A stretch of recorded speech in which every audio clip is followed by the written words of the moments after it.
Hey gang, want to give you an update on a new product I'm using, the Garmin Varia 510. And a couple of things I want to call out before you watch the video. Please, this device does not take place or replace the use of common sense. Just because you have a device on your bike that tells you when a car is coming, don't have that be the end all know all. Please be cognizant of your surroundings. I call it situational awareness.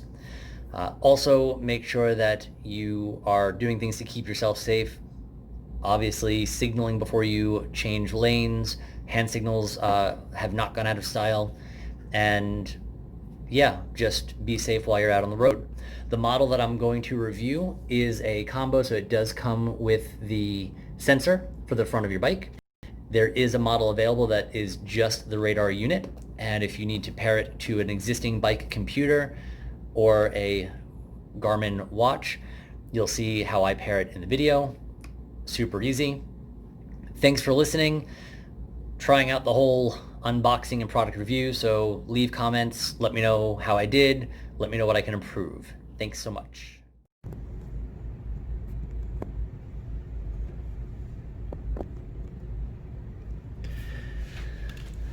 All right, let's see how this goes.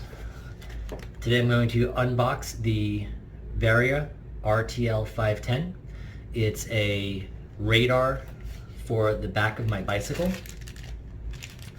and I'm not super not comfortable, but super used to this whole unboxing stuff.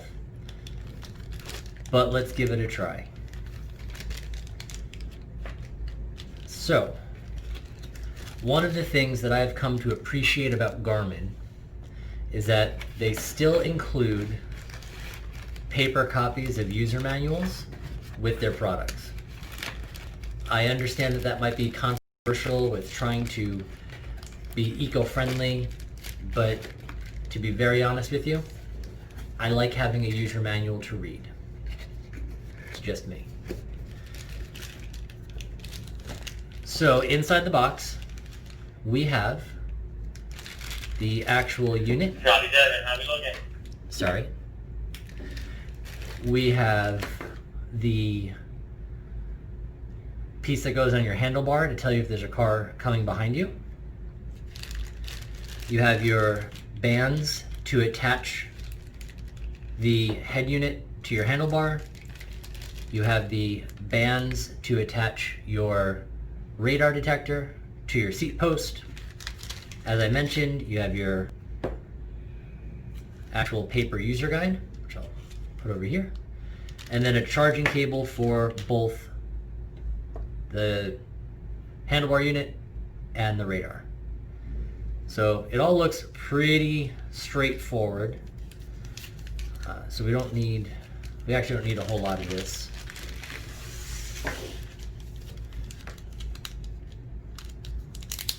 I've been riding my bike more to work, and it's about a 10-mile drive, but I ride at both during the day and night, so I want to make sure that I'm being as safe as possible. The charging port, it should come pre-charged. Most Garmin products do, but it's the charging port. And then, obviously, the charger.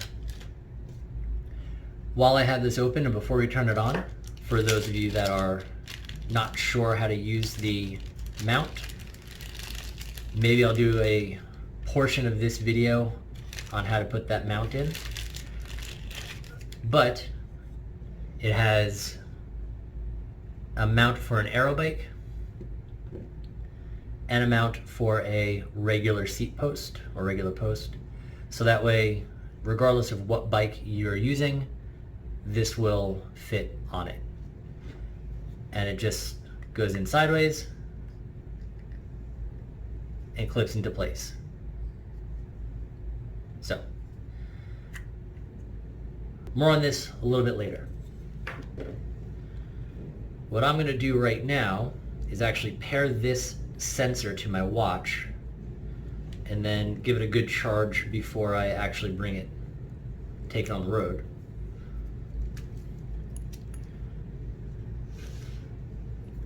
So this is my Phoenix 6.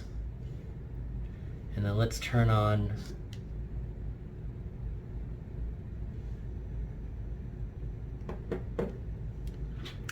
so let's go to menu. Let's find sensors and accessories, add new.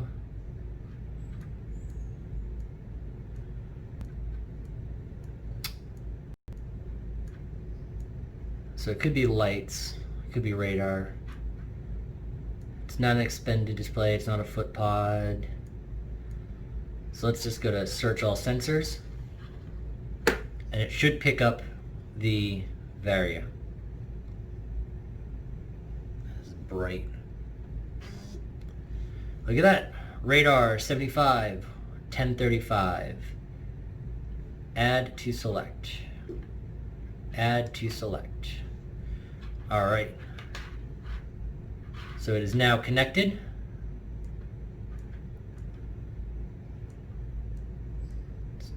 There we go. Radar, so status connected. We could leave it 75, 1037. All right, so let's go back.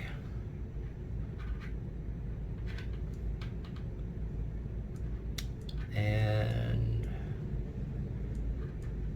actually, let's do this.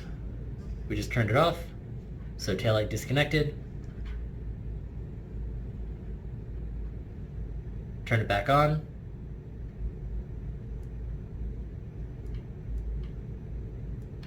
So there, turn it back off. That's simple. So what I'm going to do is I'm going to plug it in, make sure it's good and charged, and then we'll put it on the bike. What I will also do, since we are here, turn this guy on.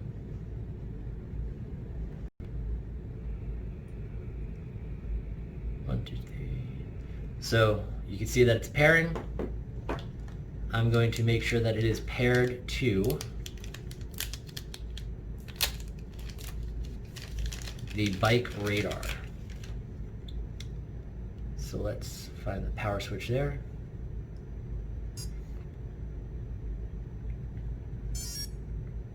All right. So they are connected.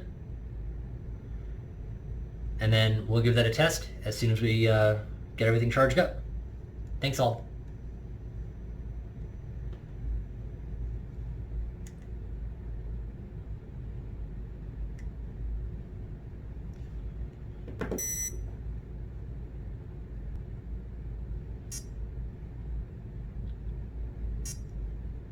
Nope, I don't want to pair it.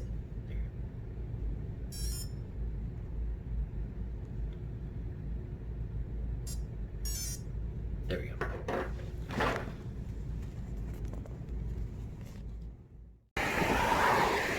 You'll have to pardon the wind, and as a caveat, don't do this if you don't have the right tools or equipment.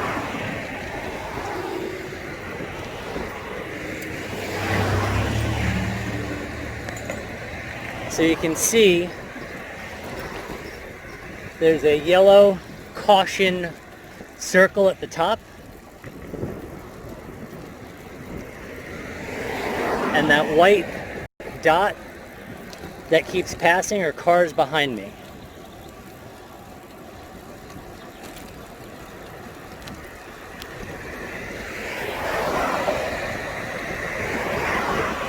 So there's a car far off in the distance.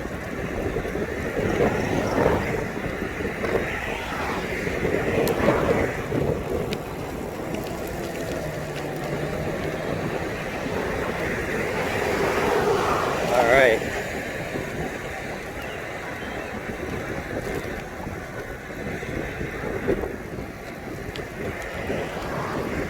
So now I'm green, which shows that there's no cars behind me. And just like that, you heard the chirp, which tells me that there's a car about 130 yards behind me. and it shows you that there's multiple cars behind me.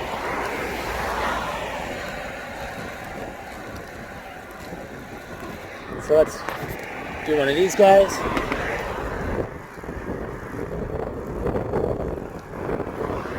So I'm good. There's no cars.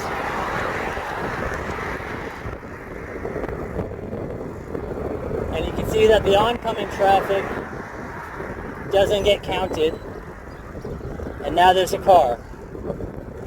You may have heard the chirp, but I'd say it's about 2 car lengths, 1 car length. There's another one about 150 yards. There's 2, 3.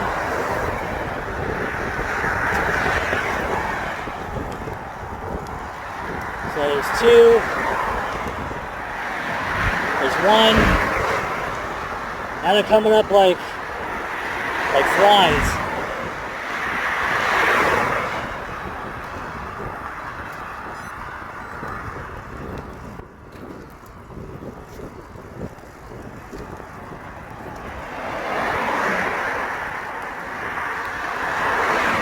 All right. You guys get the idea. Let me tell you, this works like a charm.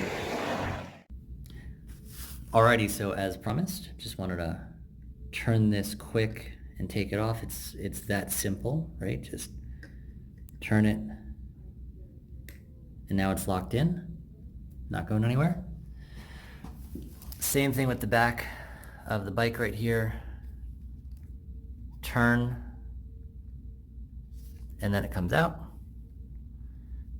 and then turn, and it goes on. The other thing when mounting is you want to make sure that, and this is spelled out in the instructions, that there's good distance between the bottom of your sensor and your wheel. This could be up a little bit higher, so I'll probably just shift that up a little bit just to make sure that the wheel doesn't give you a false positive on the sensor.